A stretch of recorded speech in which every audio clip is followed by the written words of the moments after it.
روٹی کپڑا اور مکان۔ ضیاء بھائی نہارون بھائی قطر میں کیوں رہتے ہیں؟ روٹی کپڑا اور مکان۔ امتیاز بھائی دکان کیوں کھولے ہوئے ہیں؟ روٹی کپڑا اور مکان۔ انتخاب بھائی خود قطر میں کیوں رہتے ہیں؟ روٹی کپڑا اور مکان۔ الغرض جو بھی جہاں بھی ہے، جس طرح کی بھی کوشش کر رہا ہے، مقصد اس کا یہی ہے کہ کھانے کو دانا مل جائے، پہننے کو کپڑا مل جائے اور رہنے کو کوئی گھر مل جائے۔ تو اب میں ان کو مبارکباد پیش کر رہا ہوں کہ کم سے کم آپ نے ایک ٹارگٹ حاصل کر لیا ہے کہ ابھی تک آپ اس گھر میں رہتے تھے جو آپ کے والد نے آپ کے لیے بنایا تھا۔ اب آپ کے اس گھر میں آپ کے بعد وہ رہیں گے جو ابھی چھوٹے چھوٹے ننھے ہیں۔ ماشاءاللہ۔ البتہ گھر بناتے وقت چند باتوں کا خیال رکھنا ضروری ہے۔ میں نے جو آیت پڑھی ہے انشاءاللہ اس آیت کی روشنی میں بھی میں چند واقعات، بلکہ آج میں مختلف باتیں انشاءاللہ آپ کے سامنے اس نیت سے پیش کروں گا کہ آپ حضرات سب نہیں تو کم سے کم کوئی ایک دو ہی اس پر عمل ضرور کرے گا۔ اور ہمارے بعد آپ کو ایک خطاب اور سننا ہے، ذرا سا وقت آگے بڑھ جائے تو گھبرائیے گا نہیں، اس لیے کہ یہ محفل میلاد آپ کے گاؤں یا محلے میں روزانہ نہیں ہوتی، 6 مہینے پر، 1-2 مہینے پر، یا سال پر، یا کوئی خاص موقع رہا تو اگر 10-15 منٹ آدھے گھنٹے زیادہ ہو جائے تو اس کے لیے گھبرانے کی ضرورت نہیں ہے۔ استاد العلماء فاتح ناسک حضرت علامہ مولانا مفتی رحمت اللہ صاحب قبلہ مصباحی تشریف فرما ہے۔ انشاءاللہ ان کا خطاب آپ کو سماعت کرنا ہے اور ان کی زیارت بھی کرنی ہے۔ خوش نصیبی آپ کی ہے کہ آج اتنے علماء آپ کے اس محلے میں موجود ہیں۔ سرکار مدینہ صلی اللہ علیہ وسلم کا فرمان عالی شان ہے، ان العالم والمتعلم اذا مر على قرية فإن الله تعالى يرفع العذاب عن مقبرة تلك القرية 40 يوما۔ اللہ اکبر۔ عالم کا یا متعلم کا، یعنی جو علم حاصل کر چکا ہو یا جو علم حاصل کر رہا ہو، اس کا مرتبہ یہ ہے کہ اللہ کے رسول فرماتے ہیں کہ جب کسی عالم یا متعلم کا گزر کسی محلے کے قبرستان سے ہو جائے تو اللہ تبارک و تعالیٰ اس عالم کے قدم کی برکت سے اس محلے کے قبرستان سے 40 دنوں کے لیے عذابوں کو دور فرما دیتا ہے۔ 40 دنوں کے لیے۔ تو الحمدللہ خوش نصیبی آپ کی ہے کہ اتنے علماء ہیں، آپ ان کے چہرے کی زیارت کرتے رہیں۔ قال النبی صلی اللہ علیہ وسلم من زار عالما فکأنما زارنی ومن صافح عالما فکأنما صافحنی ومن جالس عالما فکأنما جالسنی ومن جالسنی فی الدنیا اجلسہ اللہ معی یوم القیامہ۔ سرکار مدینہ ارشاد فرماتے ہیں کہ جس نے کسی عالم کے چہرے کی زیارت کر لی، جس نے کسی عالم کے چہرے کی زیارت کر لی تو آقا فرماتے ہیں گویا اس نے میری زیارت کر لی، اور جس نے کسی عالم سے مصافحہ کیا تو آقا فرماتے ہیں کہ گویا اس نے مجھ سے مصافحہ کیا۔ وَمَنْ جَالَسَ عَالِمًا فَكَأَنَّمَا جَالَسَنِي، اور جو کسی عالم دین کی صحبت میں بیٹھا تو سرکار مدینہ ارشاد فرماتے ہیں کہ گویا وہ میری صحبت میں بیٹھا اور آگے کا ٹکڑا سنیں گے تو آپ مچل جائیں گے۔ سرکار مدینہ ارشاد فرماتے ہیں کہ جو شخص دنیا میں کسی عالم کی صحبت میں بیٹھے گا، قیامت کا دن آئے گا تو اللہ ایسے شخص کو سرکار مدینہ کی صحبت نصیب فرما دے گا۔ کتنی بڑی فضیلت ہے۔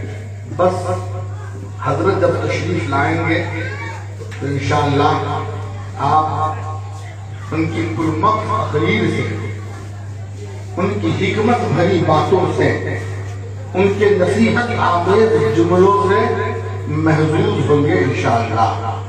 تو مکان بناتے وقت محفل میلاد کرنا یقیناً یہ باعث برکت ہے۔ ہم نے ایک واقعہ پڑھا تھا کہ کسی شخص نے مکان بنایا، مکان بنانے کے بعد پیر صاحب کی خدمت میں پہنچا اور عرض کیا حضور میں نے مکان بنایا ہے، اگر آپ کا بابرکت قدم میرے مکان میں آ جائے تو میرے گھر میں بھی برکت ہی برکت ہو جائے گا۔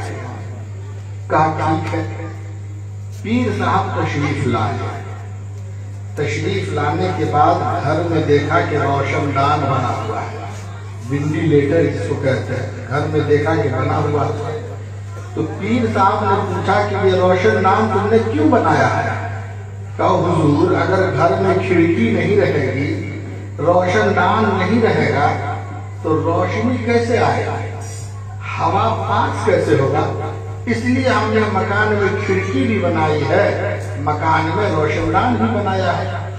تو پیر صاحب نے ایک بڑا اچھا جملہ فرمایا، میں یہ چاہتا ہوں کہ آپ بھی جب کبھی گھر بنانا شروع کریں تو اسی نیت سے کھڑکی بھی بنائیں، اسی نیت سے روشن دان بھی بنائیں۔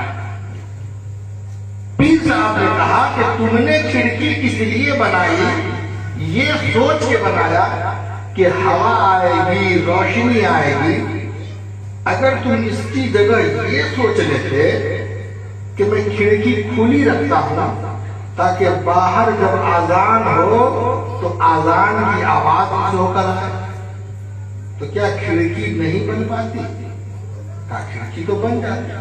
بولا دیکھو نیت کا فرق ہے، پیسہ سیم خرچ ہوا، میٹیریل سیم لگا، مزدوری سیم لگی، سب کچھ وہی ہوا، لیکن نیت کی فرق کی وجہ سے مکان بنانے والا ثواب سے محروم ہو گیا۔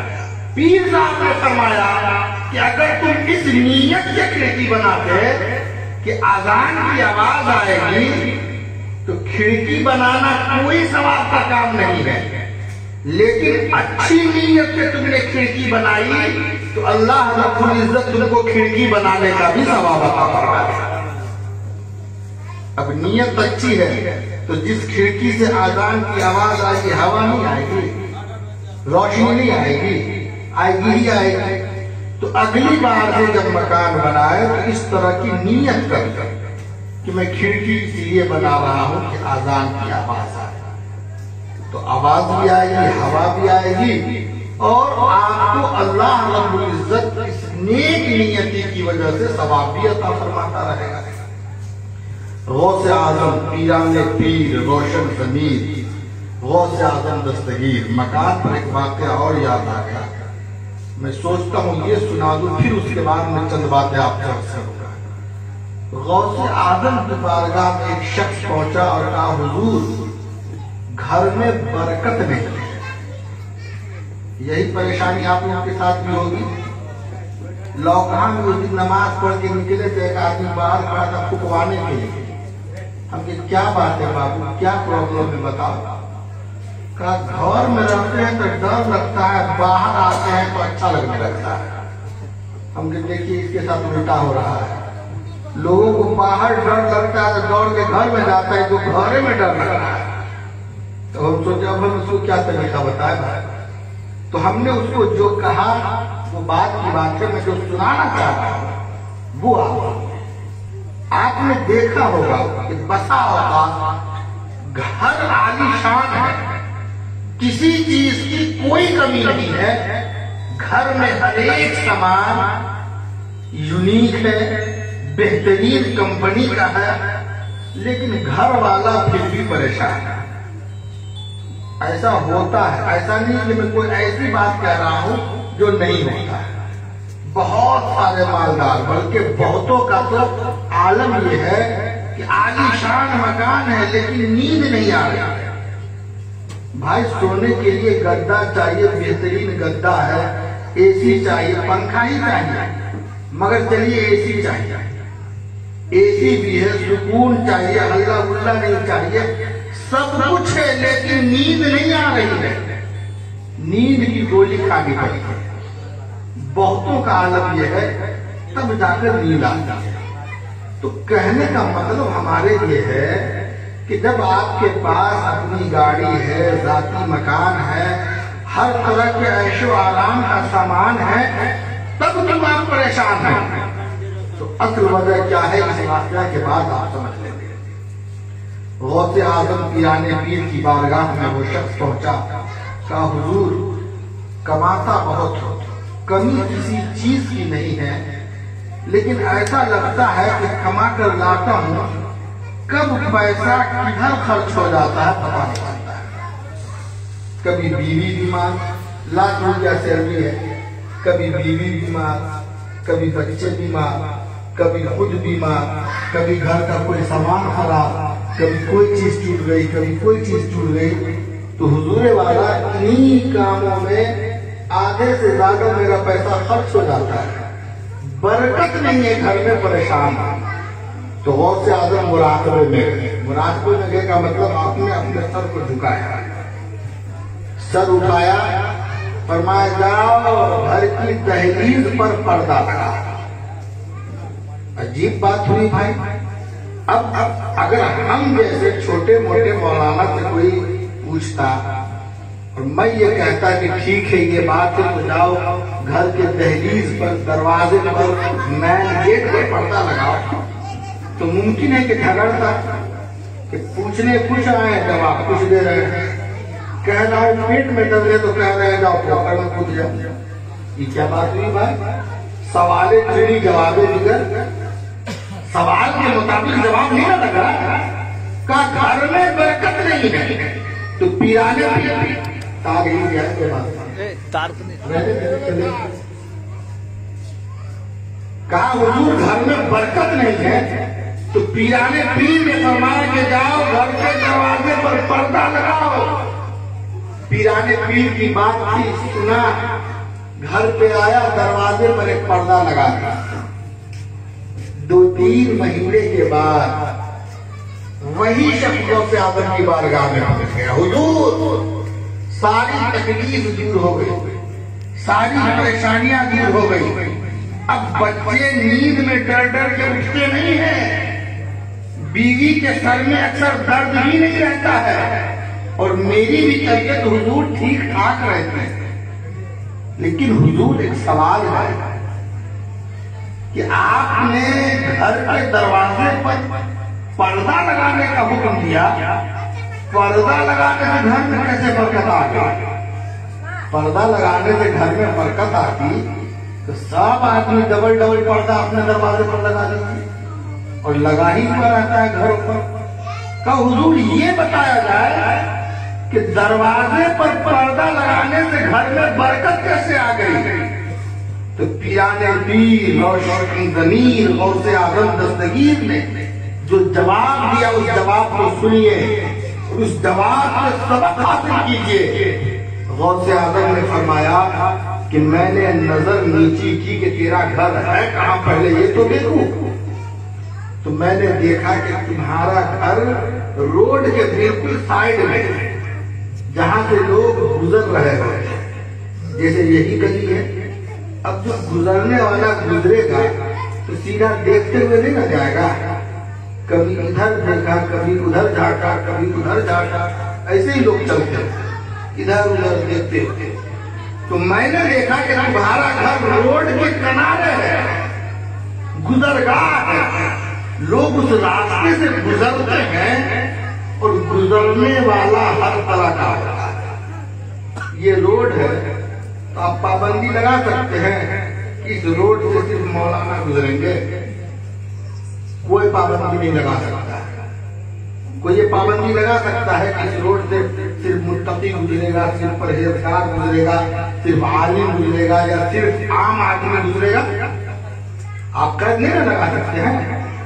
کہ میں نے مراقبہ کیا تو دیکھا کہ تمہارا گھر روڈ کے کنارے ہے، اور اس راستے سے بہت سے گزرنے والوں میں کچھ بے نمازی بھی گزرتے ہیں، اور گزرتے ہوئے وہ بے نمازی تمہارے گھر میں گھستے نہیں ہیں، بلکہ اس بے نمازی کی نظر تمہارے گھر میں پڑتی ہے۔ اگر میں یہاں سے گزروں تو ظاہر سی بات ادھر دیکھوں گا تو اندر تک تو دکھ جائے گا۔ تو کہا وہ بے نمازی جو تمہاری گلی سے گزرتے ہیں اور ان کی نظر تمہارے گھر کے اندر پڑتی ہے، اس بے نمازی کی نظر کے نحوست کی وجہ سے تمہارے گھر سے برکتوں کا خاتمہ ہو رہا ہے۔ بہت دیر تک اس بارے میں آپ سوچیے کہ بے نمازی گھر میں نہیں جا رہا ہے، بے نمازی کی صرف نظر پڑ رہی ہے گھر میں، تو گھر سے برکتوں کا خاتمہ ہو رہا ہے۔ جس گھر میں ہی بے نمازی رہتا ہے اس گھر میں برکت کہاں سے آئے گی؟ آپ دیکھ لیجیے، دادا نماز نہیں پڑھتے تھے، باپ نماز نہیں پڑھتا ہے، بیٹا بھی نماز نہیں پڑھ رہا ہے، پوتا بھی نماز نہیں پڑھے گا۔ حالانکہ یہ جملہ بالکل الٹا ہونا چاہیے کہ دادا بھی نماز پڑھتے تھے، باپ بھی نمازی ہے، بیٹا بھی مسجدوں میں جاتا ہے، انشاءاللہ پوتا بھی مسجد میں جائے گا۔ جملہ یہ ٹھیک ہے، لیکن معاملہ بالکل اس سے الٹا ہے۔ تو گھر میں جو بیٹے